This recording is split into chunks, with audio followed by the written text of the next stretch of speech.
I stand here on behalf of my party. Mr. Prime Minister, Honorable Prime Minister, I would really request you, since you've been here for the better half of 1 hour, ये भी सुनते हुए जाइए sir, डरिए मत sir, डरिए मत, 2 बार आ गए sir. You came to my area twice during the campaign, sir. आज तो सुन के जाइए sir. Never mind, my bad luck. Honorable Speaker sir, Rahul. Honorable Speaker sir, my esteemed colleagues in this newly constituted 18th Lok Sabha, I stand here on behalf of my party, the All India Trinamool Congress. कोई बात नहीं, वो मेरे LOP है, वो already मुझे सुन चुके हैं, वो मेरे LOP है. Honorable Speaker sir, my esteemed colleagues, in this 18th Lok Sabha, I stand here on behalf of my party, the All India Trinamool Congress, to speak on the Honorable President's address. The last time I stood here, sir, I was not allowed to speak. I was not allowed to speak. आप लोगों ने अरे let me finish. Dimple, let me finish. Guys, ignore. Let me finish. हाँ, जिसको जाना है please जाइए, no problem. The last time I stood here, I was not allowed to speak. But the ruling party has paid a very heavy price for throttling the voice of one MP. मुझे बैठाने का चक्कर में जनता ने आपके 63 सदस्यों 63 जन को परमानेंटली बैठा दिया. You have gone down from 303 to 240. In my maiden speech in the Lok Sabha in June 2019, I spoke on the 7 signs of fascism that were taking over this country. 5 years to the date, on June 27, 2024, this House saw the unprecedented scene of the marshals welcoming the President of India, the Honorable President, with a Sengol in their hand. The Sengol is a symbol of the supreme authority of a monarch. It has no place in the temple of a constitutional democracy. But Honorable Speaker, sir, it is understandable why this happened. Because the BJP has still not understood that their 303 brute majority, their Rajtantra, has been reduced to a 240-seat minority by the Loktantra. They are still living in the world of the Sengol. This sudden changed reality, this new reality, is yet to sink in for the treasury benches and especially for the speech writers of the Honorable President's address. The speech that the Honorable President read out, she said, the people of India have elected a stable government with a clear majority. Please do not embarrass the office of the President by using poorly edited cut and paste versions of old speeches. This is not a stable government.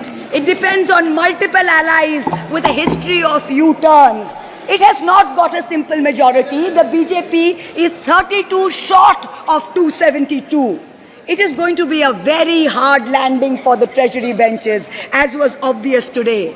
This time there are 234 warriors this time, firmly united, and we have walked through fire to walk through these doors, so you will not be able to shut us up this time the way you did last time. There are numerous statements in the Honorable President's address that defy even a tenuous link to truth and to reality. Like in my 2019 maiden speech when I spoke on 7 signs, today I have picked out 6 themes from the Honorable President's address, and I will analyze how each of them is an exercise in fallacy and exercise in untruth. The address covers many issues, but I have chosen 6 themes. The first theme, the Northeast. The Honorable President's address says that the government has increased allocation for the Northeast by 4 times, has worked for increased and lasting peace in the area. Now, I have one question. Why is the word Manipur nowhere in the speech? Why do we refer to the generic Northeast? During the Lok Sabha campaign, the BJP, the ruling party, the Honorable Prime Minister mentioned many words beginning with the letter M. Musalman, Mullah, Madrasa, Mughal, Mutton, Machli, Mujra, Mangalsutra, but not once did they mention Manipur. We don't need to act east. The government says we want to act east. We don't need you to act east. Look east, walk east, and most important, embrace east. I stand here for my brothers and sisters of Manipur, and I quote the revolutionary poet Pablo Neruda. One morning the bonfires leapt out of the earth. One morning the bonfires leapt out of the earth, devouring human beings. And from then on the fire, from then on blood. Come, see the blood on the streets. Come, see the blood in the streets. Please go to Manipur, see the blood in the streets. The second theme in the President's address, women empowerment. The speech says, women in our country have been demanding greater representation in the Lok Sabha and Vidhan Sabhas, and today they stand empowered by the Women's Reservation Act. This is a complete untruth. Firstly, you conveniently delayed reservation for women in parliament because you actually fear women. Yeah. You fear Nari Shakti. Yeah. You want their support, but you certainly don't want us here. The 17th Lok Sabha had 78 women, 14.3%. The 18th Lok Sabha, this Lok Sabha has only 74 women. 4 women less than last time, only 13.6%. The ruling party, the BJP, had called a special session to bring in the Women's Reservation Bill. They have got a shameful 30 women MPs out of 240, only 12.5%. It is only Mamata Banerjee's Trinamool Congress that in 2019 had 37%, and even this time has got 38%. The President's address talks of a comprehensive campaign by the government to enrich and make 3 crore women Lakhpati Didis. All that we have seen so far is a far more comprehensive campaign to make 1 Arabpati Dada. I'm sure I don't need to take his name in this house. I'm sure we all know who we are talking about. The third theme, Kashmir. The address mentions that after decades of shutdowns and strikes, the Kashmir Valley has voted in an atmosphere of stability and security. But if abrogating Section 370 was such a good idea, why did the ruling party, the BJP, not even dare to put up candidates in the 3 valley seats of Anantnag, Baramulla and Srinagar? If 370 was such a big deal and you were going to campaign on the basis of 370, you did not even dare to fight the seats. The Kashmir Valley has voted in MPs who were against your 2019 decision. You downgraded Ladakh into a union territory. You told them it was a temporary move. Today, 5 years later, the Ladakhis are still waiting. They have not got back their statehood. You have not given them a legislature. You have not included them in the 6th schedule. You have not given their demand of 2 separate seats of Leh and Kargil. As a result, in the current Lok Sabha, the Ladakhis have relegated you to 3rd position in the Lok Sabha. You lost it. The 4th theme in the Honorable President's address, the Election Commission of India. The speech expresses gratitude to the ECI for conducting the largest election in the world. With all humility, with no intent to denigrate the office of what used to be the august constitutional body of this land, let us as members of this opposition put on record that we won in spite of the EC, not because of it. The commissioners chosen by a government-dominated panel in willful disobedience of the Supreme Court turned a deaf ear to the most egregious violations of the Model Code of Conduct by the ruling party, by the Honorable Prime Minister with his hate-filled speeches and his divisive religion-based rhetoric. This country has been ashamed and disgusted by the language used against minorities during this campaign. This election will go down in history where an eager and compliant election commission turned a blind eye and a deaf ear against the excesses of the ruling party when the MCC was in effect. Opposition leaders were arrested, party accounts were frozen, ED and CBI even came into our election offices with impunity. Ultimately, the voters took charge and they said, "Bahut ho gaya. Enough is enough." The 5th theme, and here I have to commend the speechwriter's very dark, almost macabre sense of humor. The Indian Railways, aviation and infrastructure. The address says that work on the Ahmedabad-Mumbai bullet train is going on at a fast pace, and Indian Railways is doing feasibility studies for bullet train corridors in the north, in the south, in the east of India. Now I'm going to ask the government a question. Why are you, Honorable Chairperson? Is this a cruel joke?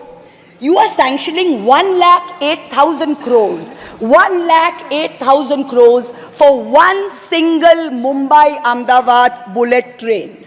A basic high-speed rail network costs 200 crores per kilometer.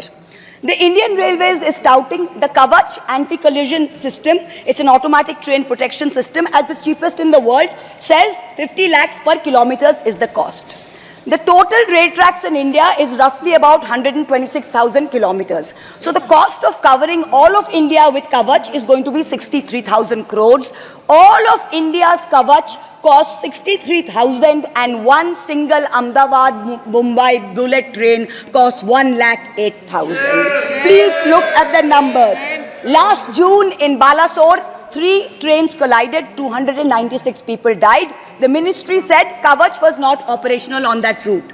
Last week, Kanchenjunga Express collided with a goods train in New Jalpaiguri. 10 people died. Again, the ministry said Kavach is not operational on the route.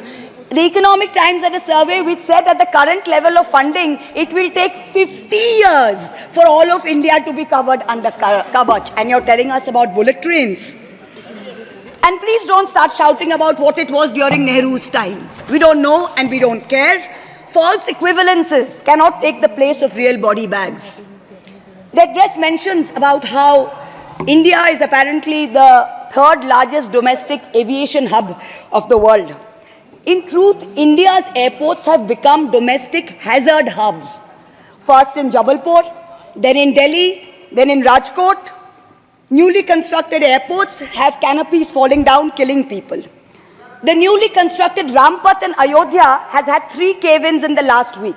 The Pragati Maidan tunnel is flooded. The Atal Setu has developed cracks. The Ram temple's roof is leaking. This is exactly what happens when infrastructure is poorly planned and rushed in order for photo opportunities by the Supreme Leader. Yes. The sixth theme, competitive cooperative federalism. Honorable Chairperson, sir, the last decade saw the most brutal government-sponsored throttling of cooperative federalism that this country has ever seen. I speak for my own state of West Bengal. The centre has withheld 7,000 crores in Manrega funds. 17 lakh households have been deprived for work already done. It has held back 8,200 crores under the rural housing scheme, over 11 lakh houses sanctioned but not paid. Another 1,000 crores has been held back in pension and PMGSY. A total of 16,000 crores. When we went to meet the Rural Development Minister, we were dragged out by the Delhi police and bundled into prison vans. Last week, as a delegation, we went to meet with Atishi of the AAP, who was on hunger strike. Look at what is happening in the AAP government in Delhi today. The Aam Aadmi is in power in Delhi. There was a 1994 water sharing agreement which mandated Haryana to release 613 million gallons of water per day to Delhi. Haryana is run by the BJP government, and they have reneged on this agreement. They are releasing 100 million gallons less per day, as a result of which 28 lakh people in Delhi are having to go without water per day. This government's competitive cooperative federalism seems to be an exercise in how to compete on how to choke opposition-run states. भैया हमको बैठाना आप पे बहुत भारी पड़ा, हमको मत बैठाइए, बहुत भारी पड़ा आप पे, बहुत भारी पड़ा. The government spent the past 5 years. Honourable member, kindly address to the chair. The government spent the first 5 years in almost perfecting an elected autocracy. And by the end of 2023, this government had reached the pinnacle of their arrogance, where this parliamentary democracy was replaced by a monstrous super cult, the cult of the supreme leader, the non-biological leader, born of the Paramatma, who stood in this house and proclaimed, "Ab ke baar 400 par, and ek akela kitno pe bhari pada." This was the turning point This was the turning point when the destiny of the ruling party changed. Whether in Greek mythology, whether in Indian mythology, if you act with arrogance towards the gods, you will be punished. We have 33,000 gods in India. But in our democracy, the most supreme of them is the Gana Devata, the Lord of the people, and they have punished you. You may have formed a government again, but yours is a Pyrrhic victory. A victory which inflicts such a devastating toll on the victor that it is tantamount to a defeat. In Bengal, the supreme leader started his Vijay Sankalp Yatra on March 1st in the constituency of Arambagh. Then came to Krishnanagar, then came to Barasat, ended on May 29th in Calcutta. मेरे ऊपर तो विशेष कृपा की उन्होंने दो बार आए. The BJP lost all these seats. The Honorable Prime Minister did 23 campaign meetings in Bengal and lost in 20 seats. In Maharashtra, the Honorable Prime Minister campaigned in 18 seats. The NDA lost in 15 of them. एक अकेला कितनों पे भारी पड़ा. In Punjab, he campaigned in Hoshiarpur, in Jalandhar, in Patiala, in Gurdaspur. The BJP all lost all the 4 seats. एक अकेला कितनों पे भारी पड़ा. In Rajasthan, he campaigned at Banswara with the most disgraceful references to Muslims in outright violation of the law. The EC kept quiet. Not only did the BJP lose Banswara by over 2 lakh votes, the BJP, which had won 25 on 25 in 2019 and won the state government only months ago, came down to 14 seats. Ek akela kitno pe bhari pada. 3 states, Uttar Pradesh, Maharashtra and Bengal, account for 170 seats. That is exactly 1/3 of India. The BJP won in only 54 of them. Ek akela kitno pe bhari pada. In 2019, the Prime Minister, the Honorable Prime Minister, had taunted the now leader of the opposition by saying that he must have used a microscope to find that one single seat in India where the minority were in majority.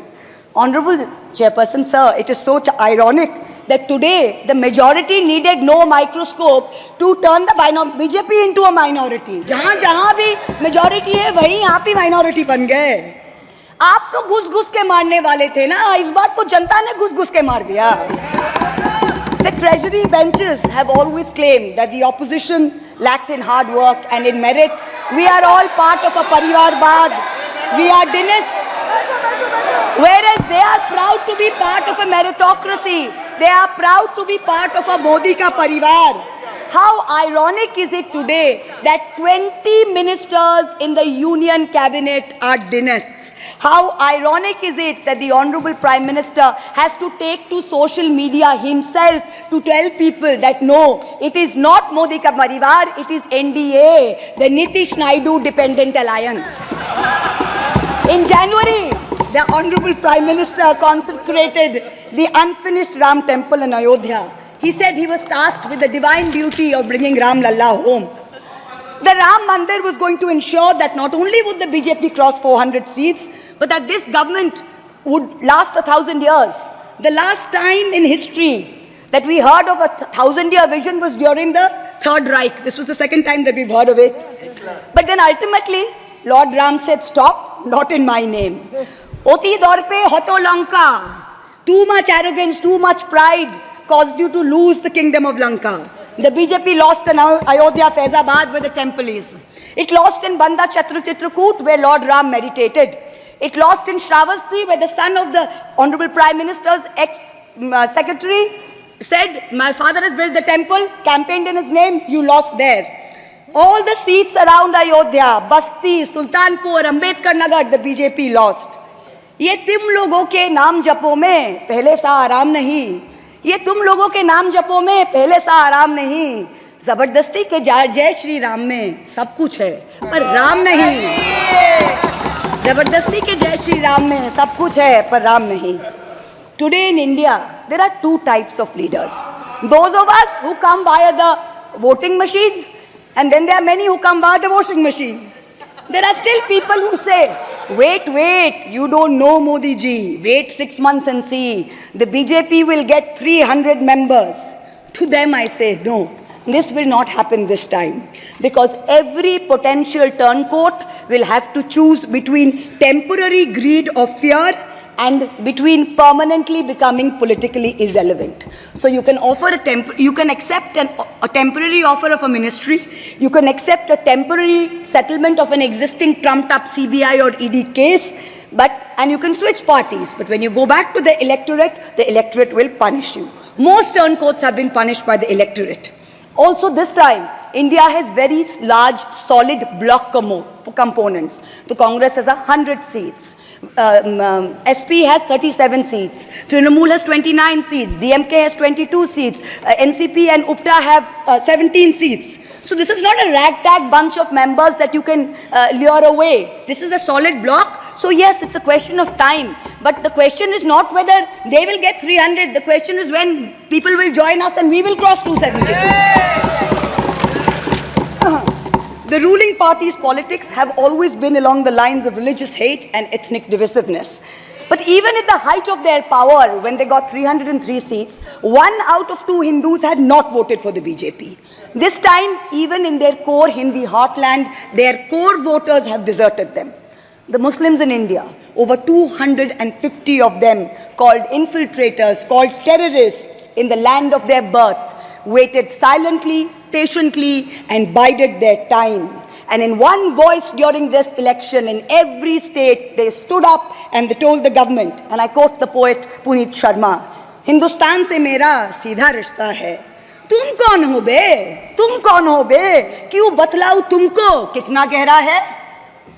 The Dalits, whom the BJP paid lip service to for so many years, realized that even the talk of 400 seats meant that Baba Sahib Ambedkar's constitution was in danger, and they deserted the party. The Marathas, whom the BJP coalition had tried so desperately to woo, realized that their promises were worth nothing. The BJP and its allies lost 7 out of 8 seats in Marathwad. The Jats, the careers of their youth at risk with this ill-conceived Agniveer scheme, their farming livelihoods threatened, their female wrestlers manhandled. They vented their ire at the ballot box. Ultimately, it was the BJP's policies of exclusion, not inclusion. You wanted to exclude everybody, and that was your undoing. You didn't need Muslims. You trampled on Dalits. You ignored farmers. You ignored Jats. You marginalized Kashmiris. Well, they consolidated their voice during this election pan-India, and today they don't need you. That's the message they've given you during this election. ये देश ही अपना हासिल है जहां राम प्रसाद भी बिस्मिल है. मिट्टी को कैसे बांटोगे? सबका ही खून तो शामिल है. That's what they said. You can't divide us. You can't do it anymore.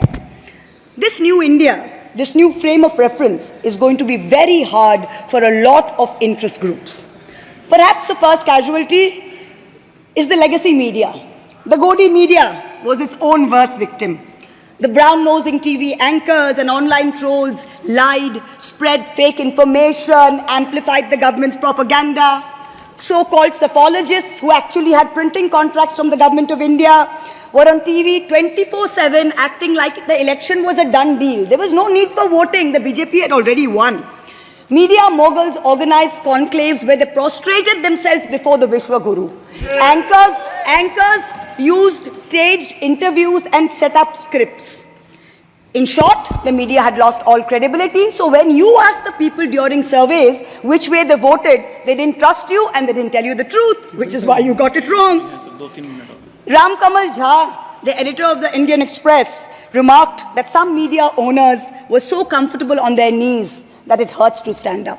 To them we say, please stay where you are. There is a new generation of journalists in India today with spine, with integrity and with courage. A media you have done your best to silence with fake cases and attempts and censorship, but they have survived and they will thrive in the digital space. I will also touch upon another pillar in our democracy, the judiciary. 2 days ago, the Honorable Chief Justice of India, while on a visit to Calcutta, remarked that judges were not deities. They are here to dispense justice with compassion. Just as one can't be partly pregnant, you either are or you're not. Justice and democracy too must be absolute. They cannot partly be in effect. The retirement age for High Court justices is 62, and the retirement age for Supreme Court judges is 65. Now, this has unfortunately contributed to High Court judges kowtowing to the Supreme Court Collegium and to the government for a last-minute elevation to be able to serve for 3 more years and then qualify for further sinecures such as the head of the Lokpal, the head of the National Human Rights Commission, chairman of various tribunals.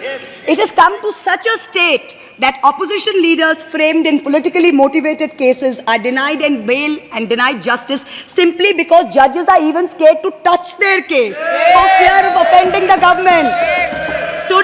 Today I say, the poorest people in India who have perhaps the most to lose from offending the government in power, they have shown spine and risen to the occasion. Your lords and ladyships, heed thy inner voice, have a spine, rise to the occasion. 7 months ago, on the 8th of December, this house was transformed into a Kurusabha, presided over by a blind Dhritarashtra, where Dushrasan Darbaris made every attempt to disrobe Draupadi. The ethics committee that voted to recommend my expulsion on the 9th of November, they voted 6-4, had 10 members and 1 chairperson. Of the 5 Lok Sabha members from the BJP, 4 have not returned to the House. The chairperson, a BJP member, has also not returned. The Congress turncoat from Punjab who voted against has also not returned. The BJP lady MP from Maharashtra who started the debate in the House on behalf of the BJP has also lost. Much like Lord Krishna protected Draupadi, the people of Krishnanagar have protected me. In the last year, a lot of people look at me and say, oh, Mahua, you must have lost a lot. You lost your membership, you lost your house. And by the way, I also lost my uterus due to a surgery. But you know what I gained? I gained what Rahulji said, the freedom from fear. I do not fear you. I will see the end of you. We will see the end of you. Your ED, your CBI, your income tax, your trolls, your media, nobody can scare us. The people of India are patient. They will wait patiently for this government to fall. And I hope that whoever writes the next speech for the Honorable President of India will give her the respect and the honor due by not filling it with falsity. This government has dishonored the office of the President by giving her a script that is full of... We wait, and the people of India wait, for the restoration of her honor and for the honor of her august office. It is in this hope that I bow my head to the holiest of our books in its 75th year of adoption. Hail the Constitution, Joy Sangvidhan. Thank you.